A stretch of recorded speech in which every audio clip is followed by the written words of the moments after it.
Hello everyone, ICT virtual classes में आपका बहुत बहुत स्वागत है। तो जैसा कि आप जानते हैं, हम पढ़ रहे थे फ्लो ऑफ लिक्विड, प्रवाह किस तरीके से प्रवाह करता है, यानी कि किस तरीके से यानी तरल कुछ भी समझ प्रवाह करता है। आज हम बात करेंगे विस्कोसिटी की, यानी कि क्षयांता। क्षयांता क्या? तो विस्कोसिटी बेसिकली एक हिसाब से क्या होता है, हमारा एक घर्षण बल होता है, is a frictional force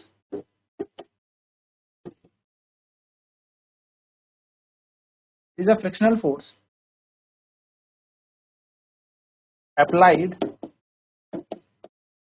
by the layers of a liquid। ये क्या होता है? यह एक प्रकार का घर्षण बल होता है तरल द्वारा, तरल की परत द्वारा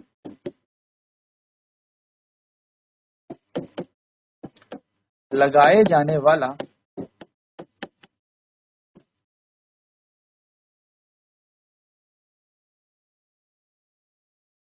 घर्षण बल।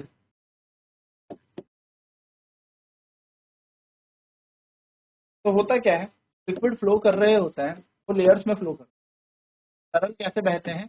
लेयर में, यानी कि परत में बहते हैं। तो जो लोअर परत समझ लो, जो सबसे नीचे की परत है, वो सबसे स्लो चलती है, वो उसकी स्पीड सबसे कम होती है। इसके ऊपर वाला क्या करता है, थोड़ा सा तेज चल रहा होता है। इससे ऊपर वाला थोड़ा और तेज चल रहा होता है। इससे ऊपर वाली परत थोड़ी और तेज चल रही है। इस तरीके से बेसिकली होती है परत यहाँ पर तरल की। तो यहाँ पर मान लेते हैं दोनों परत के बीच छोटी सी दूरी है, यानी कि x भी मान सकते हो, छोटी सी है ना, छोटी दूरी। तो हल्की हल्की ऊपर बढ़ोगे तो डेल्टा x।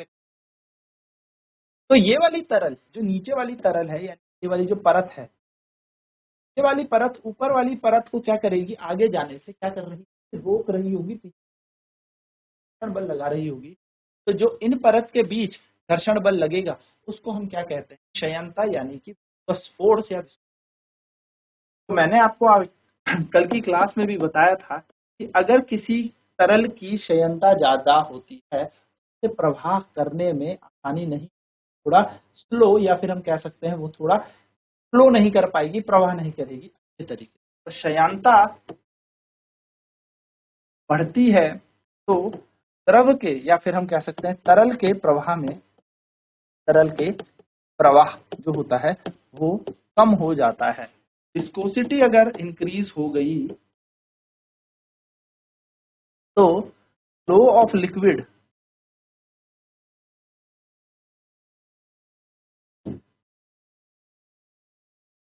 कम हो जाए। चलिए फटाफट से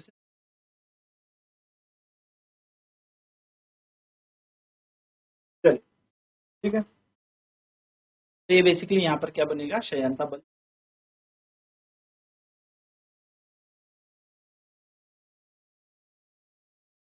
तो जनरली जो सबसे नीचे वाली परत होती है, जीरो वेग से चल रही है, तो उससे ऊपर थोड़ी सी ज्यादा बढ़ जाएगी, और ऊपर वाली थोड़ी और ज्यादा बढ़ जाएगी। चलिए, तो अब बात करते हैं यहाँ पर क्या होता है कोफिशिएंट ऑफ विस्कोसिटी। क्या मैं कहूँ, बात करते हैं विस्कस फोर्स, यानी कि शयन बल की हम बात करते हैं कि शयन बल क्या होता है। मान लो ये एक लिक्विड फ्लो कर रहा है,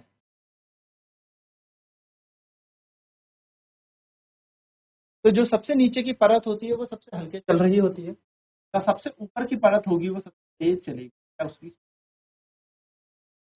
इस तरीके से आप इसको मान के चल। तो मान लिया मैं इन सब परतों को हटा रहा हूँ, इस परत को हटा रहा हूँ, और तो यहाँ से ये जो सेकंड वाली परत है, ये x दूरी पर है, x दूरी पर है, और ये इससे डेल्टा x दूरी पर। ये जो नीचे वाली परत है, ये चल रही है v वेग से, और इससे ऊपर वाली थोड़ी सी इससे तेज चल रही है v प्लस डेल्टा v। ये जो नीचे वाली परत है, ये v वेग से चल रही है, ये तो ऑलमोस्ट जीरो ही वेलोसिटी पे है, जीरो एकदम इसका शून्य वेग है। तो नीचे सबसे धरती पे जो परत चिपकी है पानी की, वो सबसे जीरो वेलोसिटी से चल रही है, जीरो। लेकिन उससे ऊपर वाली माना v वेग से बहता हुआ जा रहा है, और उससे ऊपर हल्का सा थोड़ा सा तेज होगा डेल्टा x की दूरी पे जाके delta plus delta.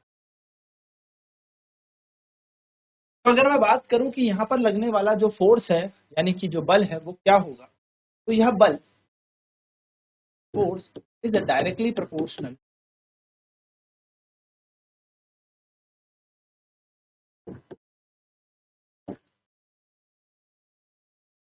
To the area of contact. यह बल क्षेत्रफल या संपर्क में आए हुए संपर्क क्षेत्रफल के समानुपाती, ठीक है। दूसरी यानी कि F is directly proportional to A, जितना ज्यादा क्षेत्रफल संपर्क में होगा ये उसके समानुपाती है। सेकेंड चीज क्या होगी, इट इज, क्या मैं कह सकता हूं, फोर्स इज इनवर्सली प्रोपोर्शनल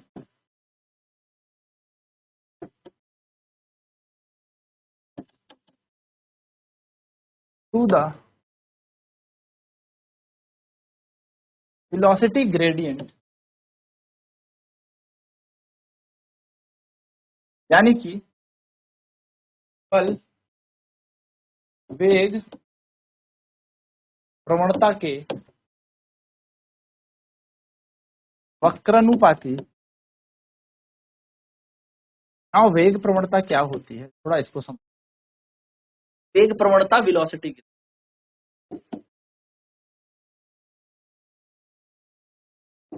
छोटी सी दूरी तय करने पर कितनी वेलोसिटी चेंज हो जाती है। छोटी सी दूरी चेंज कर जाते ही, हल्की सी एक कदम रखते ही, एक दूरी तय करते ही आपका वेग कितना परिवर्तित हो जाता है, तो वेलोसिटी, वेग प्रवणता, यानी कि change in velocity, change in velocity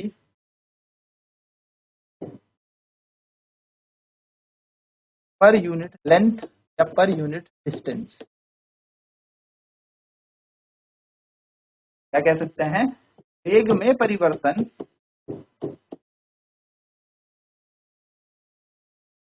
प्रति लंबाई या दूरी चलने पर क्या कहलाता है, वेग प्रवणता कहलाता है। जैसे कि आप यहाँ पर देखेंगे, आप हल्का सा कदम ऊपर चले गए, हल्का सा कदम, हल्का सा कदम यानी कि डेल्टा एक्स दूरी ऊपर चलते ही कितनी वेग बढ़ गई। मानो ये वेग था 10 मीटर पर सेकंड, और यहाँ पर इसका वेग इतना तो नहीं होता, बट मान लो यहाँ पर इसका वेग हो गया 11 मीटर पर सेकंड। तो एक हल्का सा परत में टड़क ऊपर चलते ही आपकी स्पीड बढ़ गई है एक, इसको हम कहेंगे 1 मीटर पर सेकंड बढ़ गई है हल्की सी दूरी, यानी कि डेल्टा एक्स दूरी चलने पर। इसको हम कहते हैं वेलोसिटी की वेग प्रवणता। तो जो बल होता है वो इस वेलोसिटी ग्रेडियंट के इनवर्सली प्रोपोर्शनल होता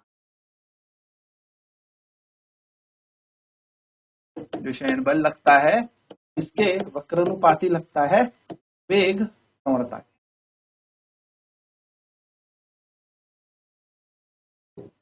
और वेग प्रवणता का सूत्र हम अगर लिखना चाहें तो क्या लिख सकते हैं, वेलोसिटी ग्रेडियंट को हम लिख सकते हैं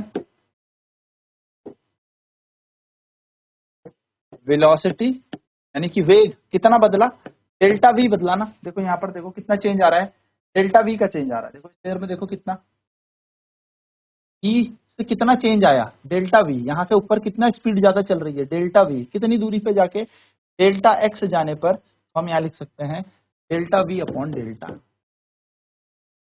कई बार इसकी यूनिट भी आपसे पूछ लेता है, इकाई भी आपसे पूछ लेता है, तो इसकी इकाई हो जाएगी मीटर पर सेकंड इनटू मीटर। तो मीटर से मीटर कट गया, 1/सेकंड, यानी कि सेकंड इनवर्स, जिसको हम हर्ट्ज भी कहते हैं। ये क्वेश्चन कंपटीशन में पूछ लेता है कि वेग प्रवणता वेलोसिटी ग्रेडियंट इकाई किसके समान है, आवृत्ति। ठीक है, ये याद रखेंगे, फटाफट से इसे नोट करें।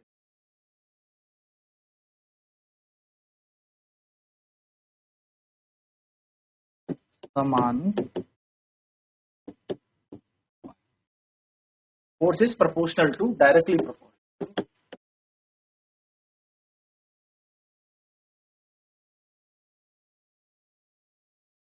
तो वेग प्रवणता के लिए बल क्या होता है, समानुपाती होता है। अब यहाँ क्या करेंगे, हम इन दोनों को जोड़ देंगे, पहले और दूसरे समीकरण।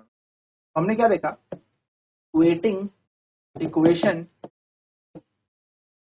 फर्स्ट एंड सेकेंड, यानी कि पहले और दूसरे समीकरण को हमने क्या कर दिया, बराबर करने पर आपने देखा ये पहला समीकरण, मान लो बल किसके क्षेत्रफल के समानुपाती है, तो बल जो है वेग प्रवणता के भी समानुपाती है।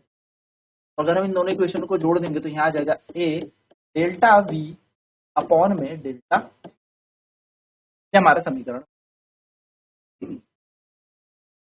जब यहाँ से प्रोपोर्शनैलिटी का चिन्ह हटेगा, यानी कि ये समानुपाती का चिन्ह हटेगा, तो यहाँ पर आता है एक कांस्टेंट जिसको कहते हैं नीटा, ए डेल्टा वी अपॉन में डेल्टा एक्स। और इस नीटा को ही हम क्या कहते हैं, नीटा को कहा जाता है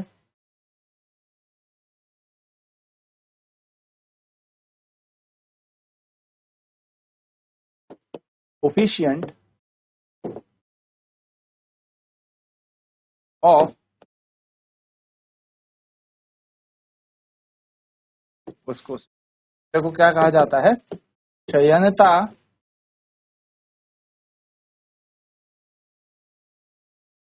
गुणांक। इस नीटा को कहा जाता है क्षयणता। ठीक है, ये छोटी सी बात याद रखो। चलिए नोट कर ले फटाफट।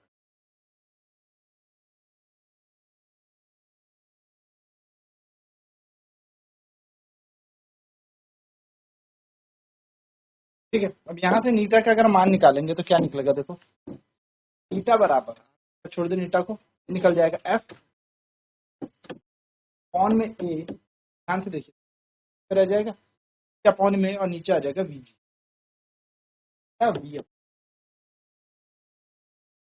तक हम अगर हम इकाई निकालेंगे तो निकल जाएगी न्यूटन अपॉन में मीटर स्क्वायर। वेलोसिटी होती है मीटर पर सेकंड, और ये क्योंकि मीटर है तो मीटर से मीटर उड़ जाएगा, हमारे पास आएगा न्यूटन प्रति मीटर का स्क्वायर, और ये सेकंड चला गया ऊपर, इसको हम लिख सकते हैं न्यूटन सेकंड मीटर की घात -2।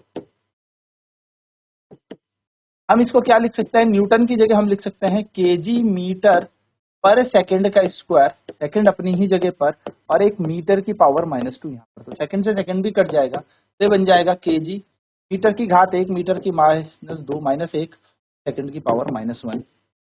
इसके डायमेंशन अगर हम बनाएं, यानी कि वी में सूत्र अगर हम बनाएं, तो डायमेंशन बन जाएंगे ml-1 t-1।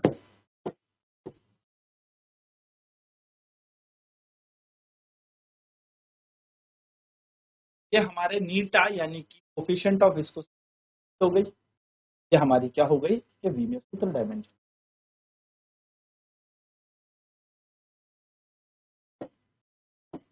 तो note the viscosity of liquid decreases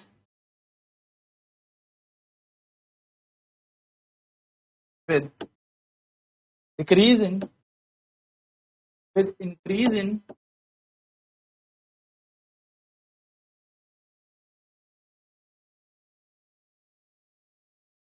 temperature।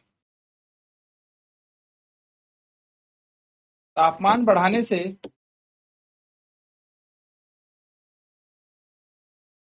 तरल में या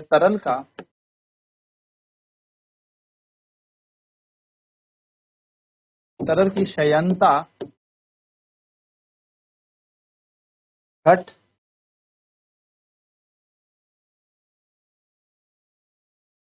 वहीं पर बात करें अगर गैस की, so the viscosity of gas increases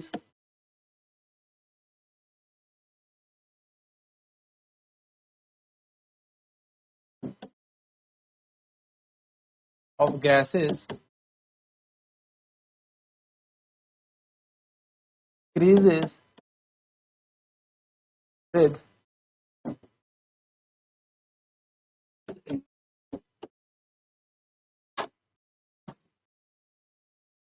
temperature।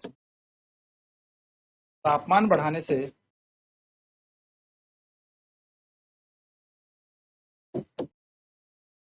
Gas की संयोजनता बढ़ जाती है।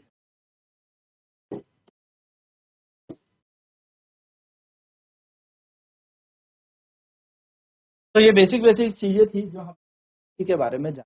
नाउ कल बात करेंगे हम स्टोक्स थ्योरम की कि स्टोक्स लॉ क्या था, जिसमें कि हम क्या करेंगे, किसी वस्तु को अगर छोड़ेंगे तो वो कंटिन्यूअसली उसी स्पीड में आती है या टर्मिनल वेग से नीचे को गिरती है। आईसीटी वर्चुअल क्लासेस में आज इतना ही। जुड़ने के लिए बहुत बहुत धन्यवाद। आपका दिन